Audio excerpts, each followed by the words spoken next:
Good afternoon. Would you mind introducing yourself? My name's Jim Loveless, Fort Worth, Texas. Jim, when did you get board certified in family law? 1980.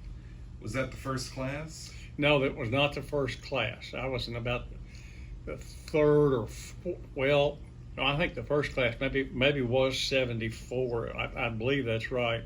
Okay. What made you decide to become a board certified family lawyer? There wasn't anybody doing full-time family law in Fort Worth when I started practicing. I went to work for a medium-sized firm, and we wound up getting the executives of our corporate clients, insurance companies, banks, things of that nature, when the word divorce came up, and they came to me, and or they came to the firm, and oftentimes it was the second-class case, not the insurance defense that, or labor law or some of the other stuff. Anyway, I got to doing it, and in a couple of years I went out on my own and started practicing, and I got referred in that first 4 or 5 months when I was on my own, a divorce case that was no children, lots of property. The folks were in their mid-60s at the time. I didn't have enough sense to really realize what it meant when Joe Gracie personally signed the pleadings, but I collected a retainer that covered my overhead for 1 year. And I thought, okay, nobody else is doing this full time. I'm going to do it full time. And so I set out to study, take the test, got board certified. I wasn't the first one in Tarrant County. There were a number. I think John Michael Franks and Travis Alley may have been the first board certified in that first class, but they were not doing full-time family law. They were doing other things. Who were some of the other family lawyers that you remember from around that time? Oh gosh, remember Jim Barlow, having a lot of matters with him. Louise Raggio. I began working with Bill Coons and Ken Fuller in the very early 80s, Mike McCurley in the 80s. Ike Van Eyck was out with the Siegler Falcon law firm. Mary Jo was an associate. Mike and Mary Jo weren't married back then. And along through that time, Gary Nicholson became active in family law. Steve King became active in family law. John Michael Franks, Travis Alley, George Petrovich. There were plenty of others, but those are David Pickering. Oh, of course, Jerry Lofton. Some board certified, some not, but all fun to play with. So going back to being board certified, do you remember what the application was like or what some of the requirements were to become board certified? You had to have so much CLE, I couldn't tell you what the hours were. You had to have been in practice for 5 years to take the test. There was no prep course that was available. And so what you would do is, at least what I did, I would try and seek out somebody who was board certified and see if they could give me some idea of what types of things were on the test, how it was set up, how much was true, false, multiple choice, essay, and what I can tell you, the most interesting thing after taking the test, I almost don't want to admit it because it kind of hurts right now, but when I first got the results from the bar, it said I had not passed.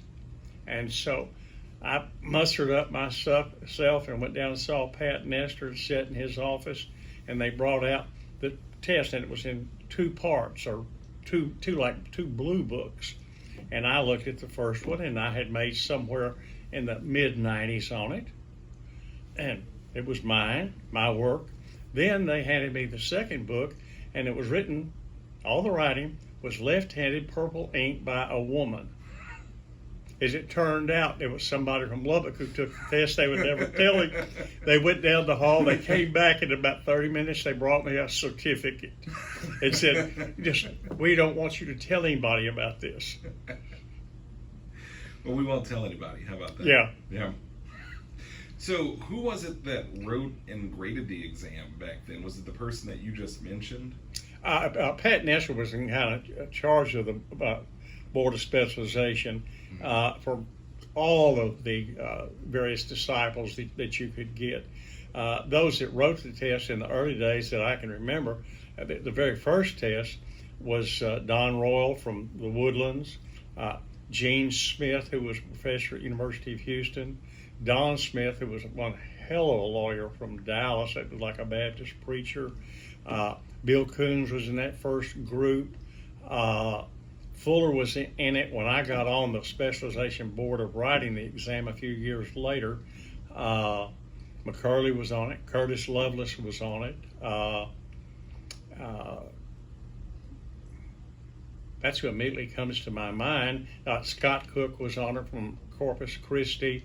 Ann McClure got on it right about the time, well, she was still actually working for Puro and Lilly in Houston, and I don't think that she and David had actually met. It was before she was a judge, but she was on the exam committee because she'd already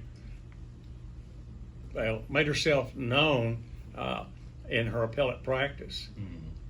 So was there a board of legal examiners, or was it the same folks that were writing the test that then graded it? You had a board of examiners, and then you had for each specialization, family law, personal injury. I'm not sure what all the ones were. There weren't as many disciples as there are today. And then there was a committee that wrote the test, and then that same committee met again to grade the test. Another I left off was Tom Purdom out of Lubbock, and then what we would do is when it was time to come back and grade the test, you graded the questions that you had written on all the exams. In earlier days, what had happened is they would pass it around the room and you grade a question, and then you get to somebody else and they would grade it. They changed how it was or how it was done, and I'm assuming it's still done that way today, to have continuity, to have the same person grade the same, all of question 1 or question 10. Do you remember what the format of the test was? Was it all essay questions? Nowadays we have 3 hours of essays in the morning and then 3 hours of multiple choice, 200 questions in the afternoon. Do you remember what the format was? It was pretty much like that. Okay. It was about half essay and about half multiple choice. A little true false was thrown in there some. It seemed like some of the tests, well, when I took it, it really felt like that someone had written it to make you fail. There were so many trick questions, particularly on the multiple choice. You had 4 answers and they're all correct, but you've got to pick the most correct. Mm-hmm. And they would throw in some tax questions or other things that you weren't exposed to those in our CLE back in the 70s nearly as much as we are today, or have the opportunity to be. So I know when I studied for the exam, I read the family code cover to cover, also read the study guide that's published every year, and then also outlined and talked to other lawyers. But I had the benefit of the Texas Family Code. Mm-hmm. Am I right that there was no family code back when you took the exam? When I got out of law school, there was just chapter 1 of it, and it was about the size of a driver's license study manual or a Reader's Digest. It wasn't as thick as a Reader's Digest. By the time I took the test a few years later, Title II had just been passed, but it was not that much. It was so much based upon historical case law and or new cases. Mm-hmm. Do you remember how long it took you to get your results for board certification? It seems to me I took it in August, got the results, the sickening results in October. It took me about 3 weeks to get the courage up to go to Austin and tell them I wanted to look at the test. I started just to kind of bury myself in the sand, but I had several good friends that said, you need to go. Because we had put together, several of us had put together a study group. Tom Hill was one of them. And Tommy said, go. Mm-hmm. Well, if it only took 2 months to get your results, I assume there weren't that many folks that took the exam. Do you remember how many people sat for the board certification when you took it? When we took the test in the room that we were in at the Bar Center, there were probably 150 people, but it was not all family law. There were some other disciplines in the practice of law. I know that civil litigation, personal injury was being given at the same time. Okay. But can I tell you one thing about that particular, after that day was over? I shouldn't admit this, but I'm going to admit it. When it was over, Tom Hill and I walked a block down the street from the bar center to where there was a liquor store, and we both acquired something and went somewhere and got a large cup of ice with liquid, and we started back to Fort Worth. And in those days, I had a CB radio and radar detector. Hill had a Thunderbird, and I've forgotten what, I had a yellow Mercury, as I recall what it was, and I could not keep up with Hill, and when we got to the Burleson turnoff, he turned left and took the business route through downtown and came out onto I-35 ahead of me. Nobody got pulled over? Nobody got pulled over. Thank the Lord that I had the CB radio. I got in a train of people that were all going pretty fast, but Hill somehow made it ahead of everybody. You know, it doesn't count if you don't get pulled over. I'm sure not, and I'm glad that we didn't. It would have been a very bad day. I want to switch gears and talk to you about TAFLS. Sure. Tell me what you remember about when it was established. Why and when?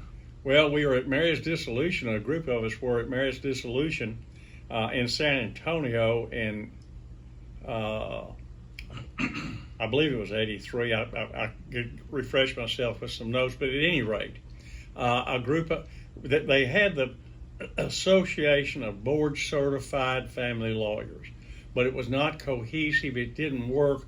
The Gulf Coast Family Law Specialists had their own deal. The Tarrant County Bar had its own little group. Dallas County Family Bar had its own little group. And there was a group of us that we were all the American Academy. And we said we need to have something as cohesive as the American Academy, where we'd gotten to know people from Lubbock, Houston, Corpus Christi, San Antonio, El Paso, East Texas, the middle parts of Texas. Got people like Lawton and Whitehead from over in Longview, those type of people. And there were 8 of us that went and had breakfast together. There were 3 of us that had our wives with us, or our women with us. My Kitty was there, and we all. I remember Jimmy Stewart had this gal with a red polka dot dress, a red polka dot hat, and high heels longer than anybody I have seen today. But we had the meeting, and we decided that we were going to create the Texas Academy of Family Law Specialists. And there was a lot of argument about the name in that meeting of those that were there. There were Mike Gregory and myself, Lindsay Short, Stewart Smith, Scott Cook. At any rate, at that time, Don Fullenwater was getting ready to be the president of the American Academy National. And Lindsay thought that would really upset him if we used that name. And we talked at some length. We decided that we would do it that way. And so we became the Texas Academy of Family Law Specialist. And it has grown and solidified into such an organization. Just real quickly, I remember our very first seminar. I know everybody's packing up to leave to go to Savannah probably tomorrow. I hope you're going. But the very first one was in Las Vegas, and had a lot to do with Earl Lilly, because he had a lot of connections out there. And it was at the Desert Inn. But we didn't know how many people were coming. And Curtis Loveless and I were co-course directors. Anybody doesn't know this, Curtis and I are not related to one another. Our wives were born on the same day. We were married on the same day, January the 26th. Our fathers knew each other and sailboat raced against each other, but we didn't meet till 75. At any rate, we didn't know. So we had papers printed for enough notebooks of 100, but we didn't have a way to get them out there. So we boxed up the loose leaf papers for the course books, put them on an airplane, and then once we got out there and we were looking at the registration, I remember it was John Michael Franks, as I recall, Lincoln Continental rent car, and we went to an office supply and we bought 100 3-ring binders. Then went to the airport and got the course books, and everybody who was a speaker sat down around the table with some libations, and we put the course books together. Wow. That's the way it started. How many folks wound up attending? It was somewhere around 80. Okay. Wow. How many folks were in TAFLS when y'all first started it? Well, it came about pretty quickly. Everyone who was board certified was invited to become a member. There was no initiation fee. There were dues, but the dues were really minimal. I think, they're still only about a couple $100, and I think the initial dues were maybe $25 or $35. So we had pretty quickly most of the board certified family lawyers in Texas want to join in and be a part of it. And certainly after the first trip to Vegas, and then after when we had our first TAFLS dinner at the advanced course, then it really became much more of, hey, I want to join, I want to be in. And the TAFLS suite was, in the early days, very exclusive, only to those who were board certified. And that didn't even include judges unless they were accompanied by someone who was a member of TAFLS.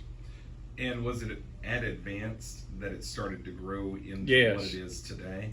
And advanced, it started growing simply because of the ability to associate, get to know more people that you didn't know from other parts of the state in that TAFLS suite.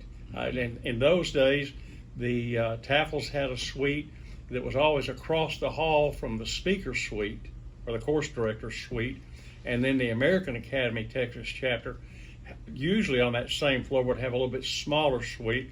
And then when I was president of the Texas chapter of the American Academy, we decided we would combine our suites and be able to kind of double up, because most everybody in the American Academy Texas chapter was also in TAFLS, if not everybody. Mm-hmm.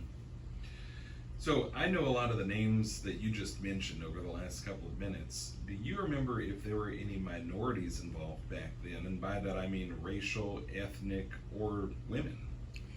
Well, at the very beginning, when I first started practicing in Fort Worth, as I said, there were really only 3 women and 1 woman judge, Eva Barnes, that were regularly family law. And then it began to grow some. And one of the first ones was Ann McClure, Wendy Bergauer, Berger Rayburn. Louise Raggio was certainly a pioneer, if there ever was one. I mean, she helped write the family code along with McKnight and the professor that was the head of the Baylor Law School. And then each year it just seemed like it grew a little bit more. I first thought that women take tests much better than most guys do for some reason, and so more of the women who were practicing family law seemed to take that direction. A lot of guys ran several directions. Like when I first got out and started on my own, I wanted to do criminal law. It was what I call the butter for my bread.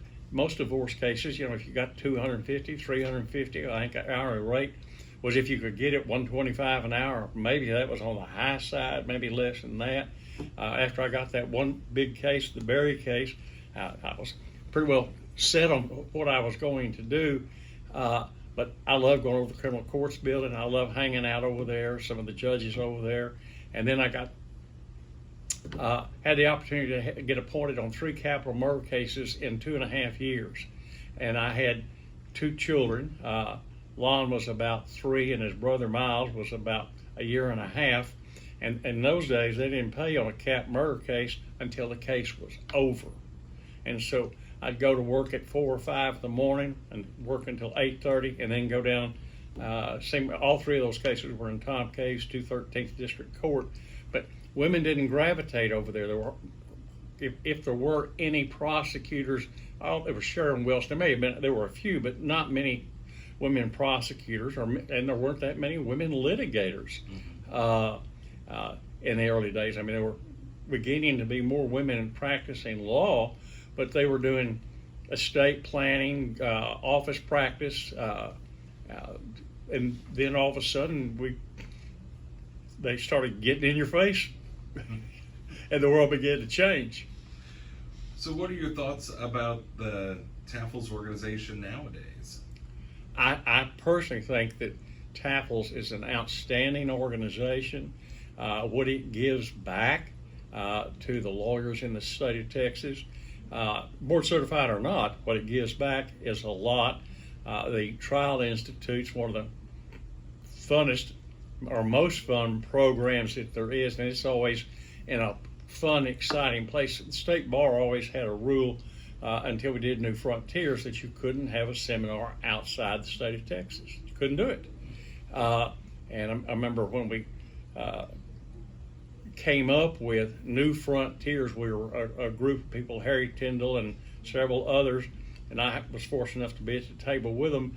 And so we just finished the advanced course. We're planning for next year's advanced course, and all we're going to talk about is what the law was or is, not what it ought to be. And Richard Orsinger was there, and Orsinger said, we can teach them anything from nuclear physics to whatever we want if we just call it New Frontiers. And if I recall, our first one was out in San Diego, and then from there, they've been lots of fun places. A couple of last questions. This is kind of a two-part question. Sure. What do you want young board-certified attorneys to know about your journey in your career? And also, what is it that you wish you knew back when you got board-certified that you know now? Well, what I think I remember most about that, and it's true, when I was handed my diploma from law school, it was handed to me by Judge Spurgeon Bell, who taught civil procedure, both trial and appellate. He was the Chief Justice of the First Court of Appeals. He had gone to law school with my great-grandfather, who was a judge here, first judge of the 48th, and then on the Court of Appeals, and he squeezed my hand real hard. Everybody called him Spud, and he said, just remember, this is just a learner's permit. And 50 years later, I still agree. I'm still learning. Last question for you today, Jim. Can you tell us the most fun story from your over 50 years now of practicing family law that stands out that you want to share with us? I would say the baseball card case. Tell us about it. All right. It was in 1992. A woman named Ann Flavin was married to John Flavin. They hadn't been married very long. She'd been accepted to Harvard Law School, but her daddy owned a bunch of Chrysler Plymouth Jeep dealerships in the Midwest, and he told her she needed to go run one of the dealerships that he had bought and make it profitable because it had been in the ditch, and it was up in Iowa. And she went there, and she turned it around, and she met a man named John Flavin at Chamber of Commerce or whatever it may be. Instead of going to Harvard, she got accepted to SMU Law School. They moved down here to Dallas. She did an internship at a place called Optographics. Optographics did lenticular printing, which if you could ever remember far back, and you walk through a liquor store and there'd be a Ham's beer spot in the store, and as you walk by, it looks like the waterfall was going down. And went to Major League Baseball. I'm short a longer story, but ultimately got a special agreement, a licensing agreement that turned into baseball cards. Optographics turned into Score baseball card. That was a 12-week jury trial. 12-week jury trial. We lived in the Worthington Hotel that whole time. Coons, Fuller, myself, we had court reporters. We had 3 court reporters a day. They'd each do a certain number of hours, and then they would roll. We had legal assistants that stayed. And it was having to do with the valuation of the baseball card case. or the baseball card company, the scorecard value. And back in those days, Fleer, Upper Deck, Donruss, a couple of others were there, and the card market was hot at that time. Doug Fair can tell the story better than I can in part, but right before we were getting ready to cross-examine their lead expert, Bill Coons says, "I'm not going back to the courthouse. Loveless, you do the cross-examination." I didn't even know what the hell retained earnings was about. And Fair and I walked from the Worthington Hotel to the courthouse, and he was giving me a list of questions to start off with. We went to the jury a little over $100 million apart in values. They were 163. We were at 59 million. Jury came back at 60 million. We felt like that 100 million was a big win for us.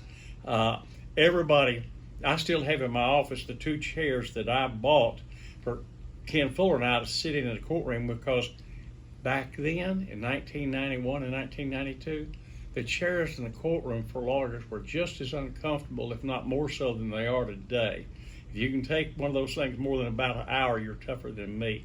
But we had our own chairs. Then Jim Barlow and Jim Ramsey and Kim Askew, they went and bought their own chairs. It was kind of a back and forth who could get the biggest chair in the courtroom. We had one of the best judges you could have, and that was Brian Carper, who tried the case. He never lost his temper, never raised his voice. We had, there were 2 kids involved. I'll quickly, if I can, just take a second on that. They were born by in vitro fertilization. And Mike McCurley and Mary Jo had just gotten married, but it was Coons, Fuller, McCurley, or Coons, Fuller, Razor, and McCurley. Reba Razor was still practicing at the time.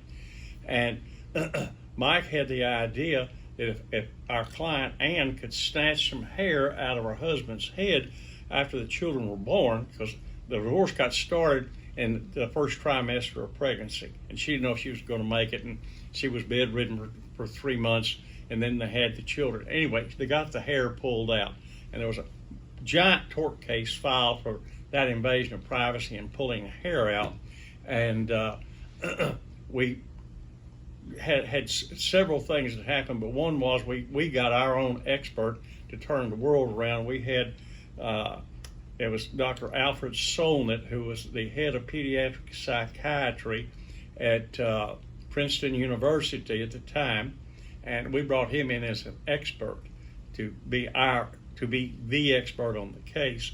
And anyway, we tried all it, but I remember one last thing, and then Jim Barlow, and then the tort part of the case, in his final argument, he spewed about how painful it was to jerk the hair out of the head. Now, you have to realize it was a long time ago, and I actually had a full head of hair at that time. When it was my turn to argue that part of the case, I walked right to the back of the jury. No, I didn't pull it out of the front of my hair. I reached back and pulled the biggest handful you could imagine right out of the back of my head. Had blood trickling down back here. Barlow said, "Such theatrics, such dramatics."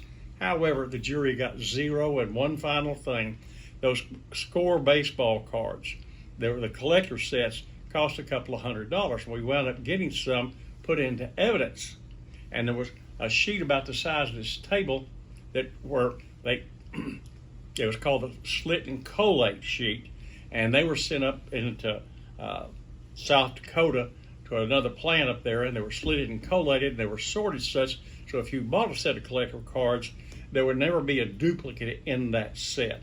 Well, that sheet under Major League Baseball Players and Owners Association, those could not be sold, bartered, or otherwise, but we were able to get one to use as evidence to show all the technology that Ann Flavin had put into this to get it where it was, because one of our big arguments was this was not commercial goodwill. It was her goodwill. She got the agreement. I have a signed football from one of the football players who was Franco Harris, who was the head of the Players Association at that time when I took his deposition. At any rate, when the jury got dismissed, there was no evidence in the jury room. They had some way gotten, and we were on the 4th floor. They'd gotten all the collector boxes of baseball cards and lowered them out the window in unison, all 12 of them working together. All right, so you told us a story about the most memorable case. Yeah. What lesson did you learn from that? Hard work pays off. And we worked hard. Jim, thank you so much. My pleasure.